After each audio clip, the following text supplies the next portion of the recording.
Senior vice chairman ہیں communist مزدور کسان پارٹی کو. جی جی جی. آپ ہمیں یہ بتائیں کہ کمیونسٹ مزدور کسان پارٹی کب اور کیسے وجود میں آئی؟ دراصل پاکستان مزدور کسان پارٹی سن 1968 میں عظیم دانشور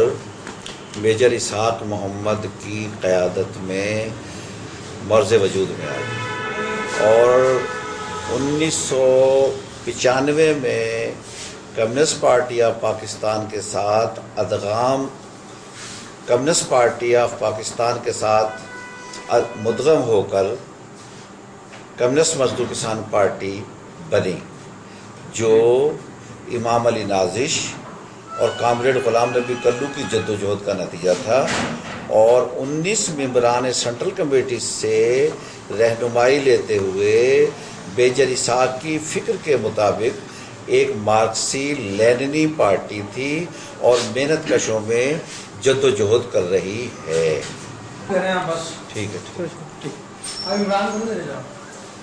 اچھا، دوسرا سوال میرا آپ سے یہ ہے،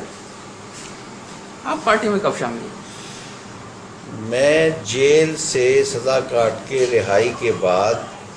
سن 1970 میں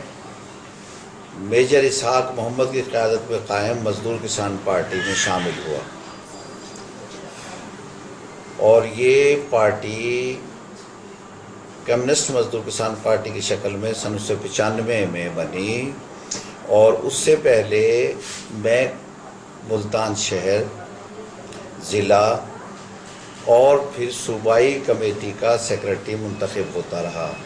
لیکن جب سن 1995 میں کمیونسٹ مزدور کسان پارٹی بنی تو اس کی قومی کانگریس نے مجھے سینٹرل کمیٹی کا رکن منتخب کیا،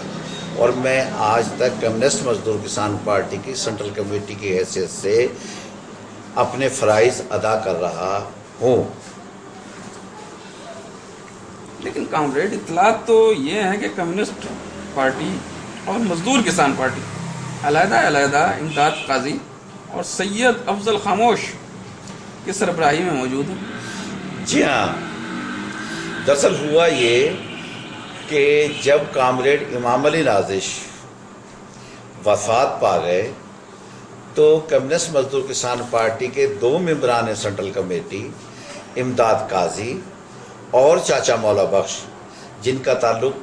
سندھ، اندرون سندھ سے تھا، وہ پارٹی سے انحراف کر کے علیحدہ ہو گئے،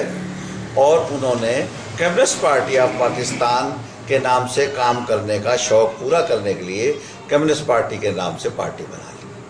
اسی طریقے سے جب کامریڈ غلام نبی کلو وفات پا گئے تو پھر مزید 3 ممبران سینٹرل کمیٹی، نثار محمد خان ایڈوکیٹ، حامد ہاشمی ایڈوکیٹ اور سید افضل خاموش شاہ صاحب، تینوں پارٹی سے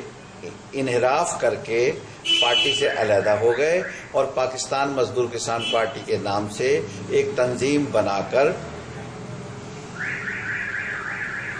پرویز مشرف کی حکومت کے وزیر داخلہ آفتاب شیرپاؤ کی آشیرواد سے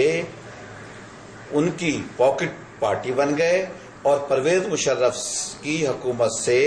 مفادات لینے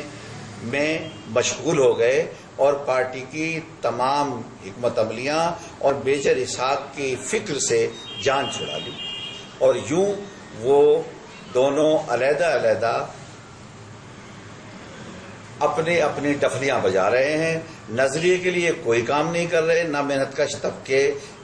کے لیے ان کی کوئی پالیسیاں ہیں، نہ انہوں نے کوئی کانگریس کی ہے، اور نہ وہ باقاعدہ سیاسی پارٹیاں ہیں. جبکہ کمیونسٹ مزدور کسان پارٹی نے ان کے جانے کے بعد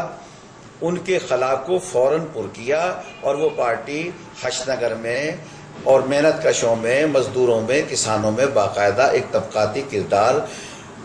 ایسے ہی ادا کر رہی ہے جیسے مارکسی اور لیننی اسٹالنی پارٹیاں کرتی ہیں، اور میجر اسحاق کی فکر اور دانش سے استفادہ کر رہی ہے. لیکن کامریڈ، اطلاعات تو یہ بھی ہیں کہ کمیونسٹ مزدور کسان پارٹی اور نیشنل ورکرز پارٹی تو گزشتہ ماہ ضم ہو کر پاکستان ورکرز پارٹی بن چکی ہے. جی ہاں. اور اس طرح سی ایم کے پی کا وجود ہی ختم ہو چکا ہے. کیا یہ درست ہے؟ جی ایسا نہیں ہے. دراصل کمیونسٹ مزدور کسان پارٹی کے 5 ممبران سینٹرل کمیٹی ظفر اسلم خان، چودھری لطیف اور ظہور مانسیروی، امیر حمزہ ورک اور سردار محمد صدیق ڈوگر ایڈوکیٹ پارٹی پالیسیوں سے انحراف کرتے ہوئے اور در پردہ پارٹی کے خلاف سرگرمیوں میں مصروف ہو کر وہ پہلے انہوں نے پارٹی کی سینٹرل کمیٹی کو 2 سال تک سیشن میں نہیں آنے دیا، لیکن پارٹی کے ضلعی، شہری یونٹ اور صوبائی پارٹیاں باقاعدہ اپنا کام کرتی رہیں، اور جب انہوں نے ان پر دباؤ بڑھایا تو مرکزی جنرل سیکرٹری اعجاز غنی نے ایجنڈا جاری کیا کہ کمیونسٹ مزدور کسان پارٹی کی سینٹرل کمیٹی کا اجلاس 26 جولائی کو ملتان میں منعقد ہوگا. تمام پاکستان بھر کے ممبران سینٹرل کمیٹی اس اجلاس میں شرکت کے لیے اپنی تیاری